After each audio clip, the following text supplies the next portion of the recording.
Welcome back to another Mech Deck Tech. Today we have the final upgrade guide for the Lord of the Rings featuring the Riders of Rohan. This Jeskai human typal deck can already pack a punch and we're really ready to crank up that heat. Before we get started, if you haven't subscribed to the channel yet and you're enjoying these deck techs and upgrade guides, please consider subscribing and ringing that bell so you get notifications when a new video is posted. We're planning on getting some Commander gameplay footage in the coming month, and I would hate for you to miss out on it. Like I said before, this deck really seems powerful out of the box, so making these cuts wasn't easy. First on the chopping block is Banishing Light, which removes a non-land permanent from play until Banishing Light leaves the battlefield. Holding things in exile can be powerful, and most decks likely aren't running a ton of enchantment removal. But with some newer cards like Canker Bloom being splashed everywhere, I'd rather destroy the cards than leave it sitting in exile. Dearly Departed is up next, and it's a card you really want to see in the grave more so than on the field in this deck. On the grave, it grants each human entering the battlefield a +1/+1 counter, and we don't really have a ton of self-sacking in this deck to get them there. With a 5/5 body, our opponents need to have something pretty beefy for it to trade and die, so for that reason, it doesn't make the cut. Denethor Stoneseer will give us some card selection on ETB and can sack himself to give us a Monarch emblem, while also pinging something for 3 as he leaves. I do like being the Monarch in this deck for multiple reasons, but we also have other ways of achieving this goal that don't require us to weaken our board state. Fiend Hunter is in a very similar boat to Banishing Light, only the effect is strapped to a creature, and is that much weaker for it. A lot of creatures these days have decent, ETB effects, making them awful targets for these kind of, exile them until this thing's removed anyways. So, Fiend Hunter, get on out of here. Gimli of the Glittering Caves is a 1/1 for 3 who only triggers when another legendary creature ETBs under our control. He's also not a human. He really belongs in a Legendary Matter stack. Certainly not here. Greyhost Reinforcements suffers from not being a human as well. The Graveyard Hate might be relevant in some matchups, but even when it is relevant, the effect takes way too long, right? It expects you to hold him in your hand until there's a number of creatures in the grave. Otherwise, you're paying 4 to exile the grave, which again, could be good, could be bad, but he's a 1/1 by default, and he only gets bigger if you're exiling creatures with that effect. Humble Defector gives you really good card draw. I think you could use Sundial of the Infinite to hold onto him, since the card draw and target opponent effects are separated by a period. Judges, let me know in the comments if that's true. But regardless, we're not running Sundial of the Infinite in this deck, and as such, he's a little too group huggy to stay. Prince Imrahil the Fair cares about drawing our second card, but aside from being the Monarch, we don't actually have a ton of native card draw happening here. Sure, our commander offers it, but we can't guarantee that our commander is going to always be out. He's definitely a high value target to remove because he does give you that card draw advantage. When we do get that card draw, we get to create a 1/1 human soldier, but most of our ETBs that care about humans entering, we want to see in main phase 1 or during combat. So this is just a little too slow. Verge Ranger is a really tough cut, and one that I'd even maybe reconsider for something else. What that something else is, I can't say right now. Maybe through playtesting I could, figure out something else to cut in place of it. The ability to look at the top card of your library and play lands off the top of it is definitely a solid one. I might put him in a landfall deck that cares more about getting those extra lands, letting us play multiple lands a turn. Like I said, he's good here, but cuts have to be made. The last card is Wayfarer's Bauble, which is, really cheap ramp. We have a ton of mana rocks already in the deck, so we can definitely afford to cut this one. Much easier than Verge Ranger. So, what's taking their place? Adeline Resplendent Cathar is going to give us 3 ETB triggers each combat, and will pair well with a number of other humans that care about creatures ETBing. Boromir, Warden of the Towers, is going to stop opponents from playing spells for free, and with some other cards added, we could have him protect our board state and stick around for another turn. Gold Knight Commander is going to pump each of our creatures for +1/+1 for the turn each time a new creature ETBs. We have a few different ways to create an infinite or near infinite ETB trigger army, so our creatures can grow to be quite massive. Keeper of Keys lets us become the Monarch, and for the Monarch at our upkeep, our creatures can't be blocked.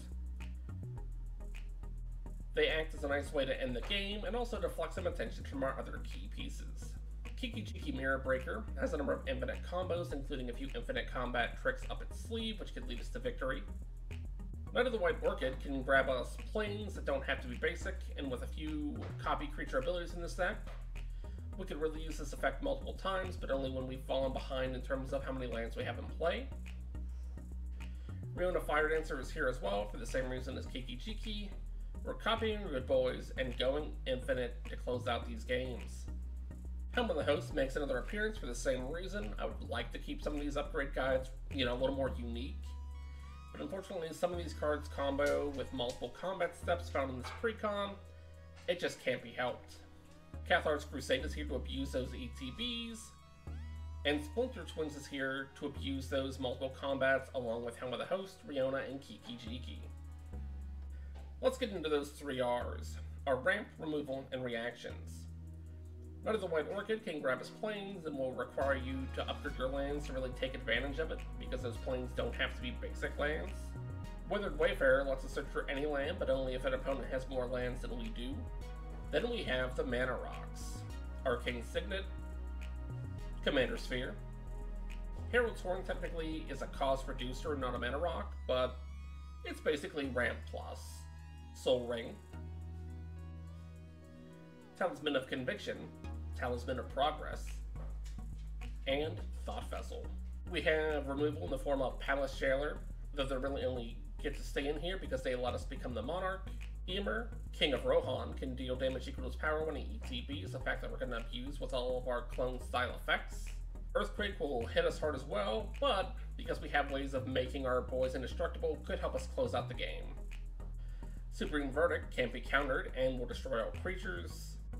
Lost to Legend won't remove in the traditional sense, but rather puts the card forth from the top of their owner's library.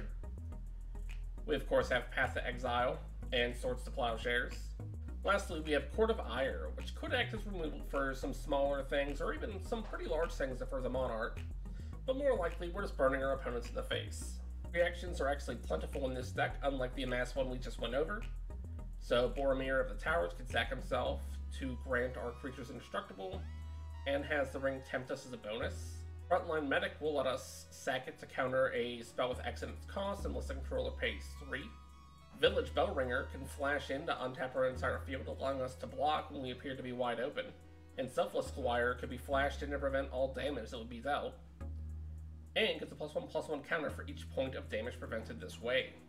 Last up, we have Unbreakable Formation, which grants all of our creatures indestructible, and if we cast it during our turn, we can also give them +1/+1 counters and a little bit of vigilance. All of our creature-based reactions can be copied thanks to Kiki-Jiki and some other copy effects. But it's time for combos! We'll start off with Combat Celebrant. Combat Celebrant here is going to give us extra combat phases for the turn. In fact, he would normally only give 1, but we could have infinite. There's a number of cards that let us do this, so let's go over them. We obviously have our Kiki-Jiki Mirror Breaker. We have our Riona Fire Dancer. We have our Helm of the Host. And we also have Splinter Twin. So 4 different cards are going to combo with Combat Celebrant to give us infinite, combats. Infinite combats are definitely going to lead us to victory. You can attack infinitely, you're definitely dealing infinite damage over time, and bam. Victory is ours. Village Bellringer combos with Kiki-Jiki and Splinter Twin to create infinite copies of itself, giving us infinite human ETB triggers. Zealous Conscripts combos with Kiki-Jiki and Splinter Twin to create infinite copies of itself. And lastly, a 3-card combo using Village Bellringer, Kiki-Jiki Mirror Breaker, and Helm of the Host. This will actually let us create an infinite non-legendary army. So as long as our targets with Kiki-Jiki Breaker will eventually be non-legendary, we create an infinite army. and all it takes is that first Kiki-Jiki having Helm of Host on it, creating a non-legendary copy of itself at the beginning of combat, at which point we go ahead and tap the helmed Kiki-Jiki, creating a copy of non-helmed Kiki-Jiki since it's non-legendary, rinse and repeat, eventually make a copy of our Village Bellringer to untap all of our guys, tap all of the Kiki-Jikis again, creating non-legendary copies of all of our boys. Lastly, using a final Kiki-Jiki to go ahead and create another Village Bellringer, and bam, infinite army. But guys, that's the upgrade guide. I hope you liked it. Are there cards I should have taken out? Are there cards I should have included but missed? What commander would you like to see a fully custom build for? Let me know in the comment section down below. And until next time, good luck with those builds.